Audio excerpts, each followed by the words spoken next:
तो बच्चों आज हम सीखने वाले हैं एक्सरसाइज 2.2 का क्वेश्चन नंबर 4, जो कि लास्ट क्वेश्चन है इस एक्सरसाइज का।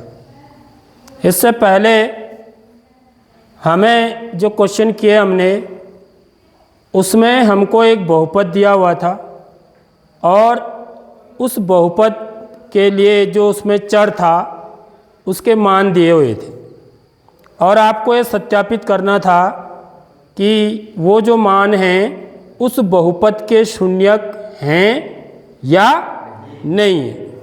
तो जैसे कि मैंने आपको बताया कि बहुपद क्या है बच्चों, एक मशीन की तरह समझ लो आप इसको, ठीक है। एक मशीन, ये बहुपद है मेरा, इसमें हम क्या करते हैं, x को कुछ मान देते हैं, वास्तविक मान। वास्तविक मान का मतलब परिमेय या अपरिमेय, यानी कि x बराबर a मैंने कोई एक मान दिया और मुझे आउटपुट जो है, जो बाहर निकला मिला, वो क्या मिला बच्चों, px बराबर का मान कितना मिला, 0 मिला, ठीक है। यदि px का मान मुझे बाहर क्या मिलता है, 0 मिलता है। जैसे कि मैंने आपको बताया कि जैसे चक्की एक क्या होती है, मशीन होती है, उसके अंदर हम गेहूं डालते हैं और हमको बाहर आटा मिलता है। ठीक बहुपद में हम क्या डालते हैं, चर को कुछ मान डालते हैं, चर के मान, ठीक है। वो मान क्या होंगे, वास्तविक संख्याएं होंगी।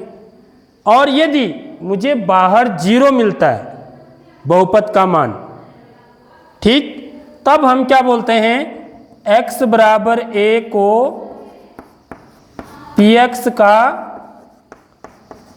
एक शून्यक कहते हैं, एक शून्यक कहते हैं, ठीक है। ये बात मैंने आपको बताई थी। अब यहां पर देखिए, यह क्वेश्चन अलग टाइप का है। इसमें क्या कह रहा है, बहुपद के शून्यक ज्ञात करो। तो ये बहुपद है आपके, इनके शून्यक निकालने हैं आपको कि इनके शून्यक क्या होंगे। इनके शून्यक निकालने का मतलब यह है कि आपको x का वो मान बताना है, चर का, चर कुछ भी हो सकता है, x भी, y भी, z भी, कुछ भी ना, अंग्रेजी अल्फ़ाबेट से दिखाएंगे। तो यानी कि आपको चर का वो मान निकालना है जिसको बहुपद में डालने पर बहुपद हमको क्या दे, 0 दे। समझ में आ रही बात, बहुपद का मान 0 आना चाहिए, तब वो क्या कहलाएगा, उस बहुपद का शून्यक कहलाएगा। ये कहानी समझ में आ रही है। तो यहां पर देखिए, तो शून्यक ज्ञात करने के लिए हम क्या करेंगे, हल देखिए फर्स्ट पार्ट का। आपको क्या करना है, शून्यक के लिए, शून्यक के लिए px का मान कितना आना चाहिए बच्चों, कितना आना चाहिए, 0 आना चाहिए, देखो, ठीक। अब px का मान कितना है, x प्लस 5 है। px किस ढंग से परिभाषित है, बहुपद किस ढंग से परिभाषित है, x धन 5 से। तो px की जगह पर क्या रख दोगे, x धन 5 बराबर 0।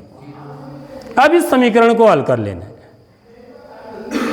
एक समीकरण बनेगी ना, तो x का मान कितना होगा,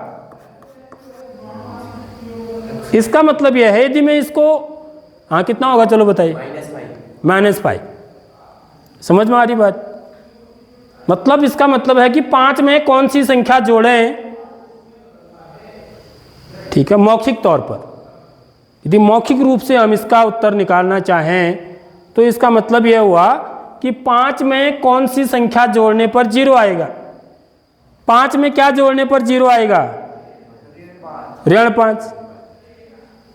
समझ में आ गई नहीं आई बात, 5 में क्या जोड़ने पर 0 आएगा, ऋण 5। 2 में क्या जोड़ने पर 0 आएगा, ऋण 2। 8 में क्या जोड़ने पर 0 आएगा, ऋण 8। समझ रहे हो, तो वही करना है। अब करना कैसे होता है, देखिए x बराबर, हम क्या करेंगे, इस 5 को दूसरे पक्ष में ले जाएंगे, ठीक। जब दूसरे पक्ष में ले जाएंगे तो इसका चिन्ह क्या हो जाता है, बदल जाता है। ऐसे समझना है। समीकरण हल करना मैं कक्षा 8 के बच्चों को करा रहा हूँ आजकल, ठीक है। तो वहाँ से भी आप लोग देख सकते हो समीकरण हल करने, हर टाइप के समीकरण वहाँ पर हैं कक्षा 8 की किताब में। तो x बराबर कितना हो जाएगा, 5 को उधर ले जाएंगे तो ऋण 5, ठीक है। यानी कि ऋण 5 क्या है, इस बहुपद का शून्यक है। समझ में आ गई बात। यदि मैं यहाँ पर क्या रखूँ, x की जगह पर ऋण 5 रखूँ तो यह बहुपद मेरे को क्या देगा, शून्य देगा। आ रही बात समझ में। इसलिए px का शून्यक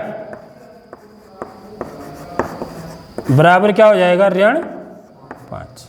आगे बात समझ में।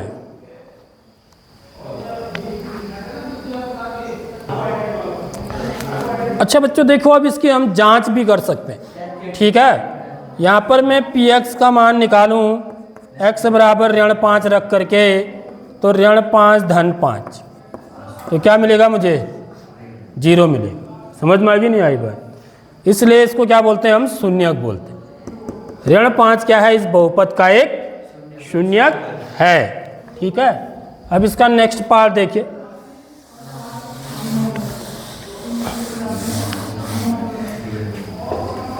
पार्ट सेकंड, px बराबर क्या है मेरा, px बराबर शून्यक के लिए px बराबर 0 होना चाहिए। तो थर्ड वाला पार्ट है, ठीक है। तो यहाँ पर px की जगह पर क्या है, 2x धन 5 है। तो 2x धन 5 बराबर 0, ठीक है। तो यहाँ से क्या होगा, ये समीकरण बनी। तो 2x बराबर क्या हो जाएगा, 5 को उधर ले जाएंगे ऋण 5, 5 को उस पक्ष में ले जाएंगे तो ऋण 5 हो जाएगा। अब 2 को उस पक्ष में ले जाएंगे क्योंकि मुझे x का मान निकालना है। तो x बराबर 2x के साथ क्या हो रहा है, गुणा हो रहा है। तो गुणा वाली चीज़ कहाँ जाती है, भाग में। तो ऋण 5/2। आगे बात समझ में। इसलिए x बराबर ऋण 5/2 क्या है, px का एक शून्यक है, ठीक है। इसकी भी हम जांच करेंगे। देखिए इसकी यदि मैं जांच करूं यहाँ पर है या नहीं है, तो देखो ये क्या है, 2x धन 5 है ना, 2 गुणा x की जगह पर क्या लिख देंगे, ऋण 5/2 धन 5। तो ये मान 0 के बराबर आना चाहिए।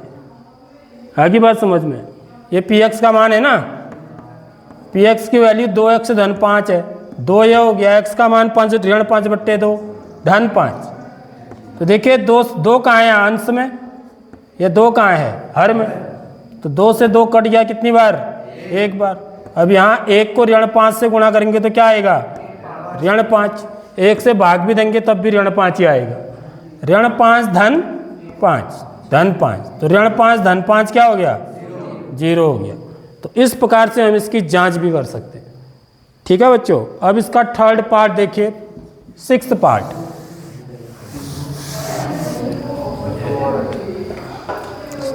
सिक्स्थ न होके क्या है, 7th पार्ट है इसका। तो छोटे छोटे सवाल हैं।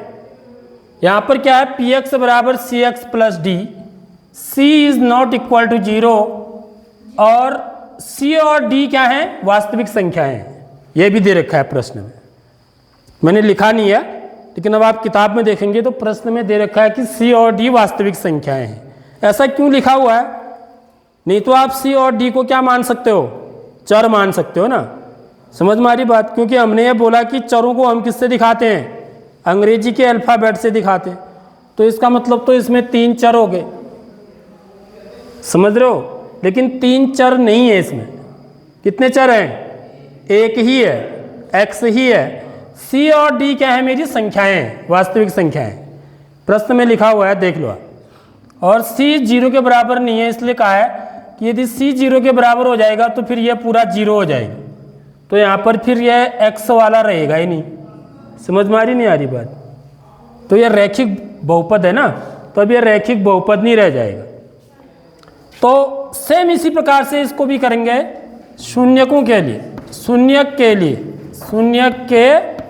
लिए क्या होगा मेरा पी एक्स किसके बराबर होना चाहिए, 0 के बराबर। आ रही बात समझ में। तो पी एक्स की वैल्यू कितनी है, सी